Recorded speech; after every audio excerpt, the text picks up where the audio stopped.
Three things that melt a fearful avoidant. They won't admit this. There are three very specific things that don't just attract a fearful avoidant, but actually melt them because they touch the exact inner conflict they live with every day. The desire for closeness and the fear of being hurt or consumed by it.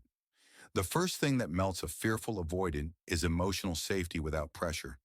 Because fearful avoidants are not afraid of love itself. They're afraid of what love has done to them before. When someone stays calm, consistent, and emotionally available without demanding immediate reassurance, without chasing their mood swings, and without punishing them for pulling back, something inside the fearful avoidant begins to soften.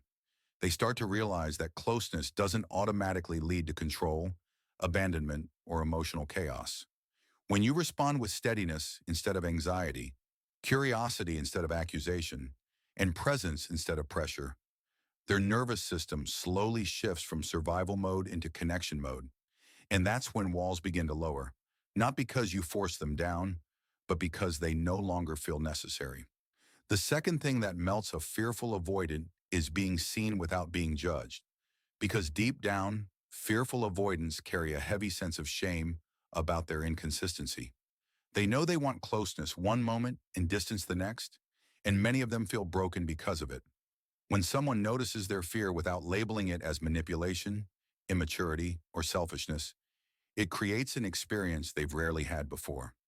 Simple moments like saying, "I can tell this is hard for you," instead of, "Why are you like this?" can be profoundly disarming. When you acknowledge their inner conflict rather than attacking their behavior, you become emotionally safe in a way that feels almost unfamiliar to them. That safety doesn't make them instantly secure, but it makes them curious, and curiosity is the doorway through which fearful avoidants begin to lean in instead of pulling away.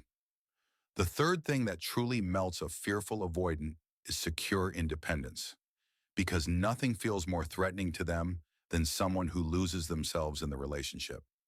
When they sense that you have your own emotional center, your own life, your own boundaries, and your own sense of worth, it relaxes the part of them that fears being responsible for someone else's happiness.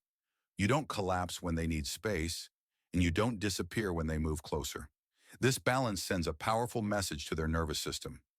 Closeness does not mean entrapment, and distance does not mean abandonment. Over time, this consistency rewires how they experience intimacy, not through words or promises, but through lived emotional experience. And that's when a fearful avoidant doesn't just feel attracted, they feel safe enough to stay. If this resonated with you, remember this. Melting a fearful avoidant isn't about chasing harder or proving your worth. It's about becoming emotionally safe without abandoning yourself.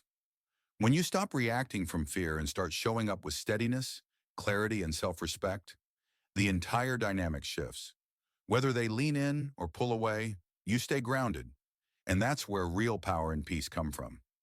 If this helped you understand the pattern more clearly, support the channel by liking the video, subscribing for deeper insights into attachment styles, and sharing this with someone who needs it.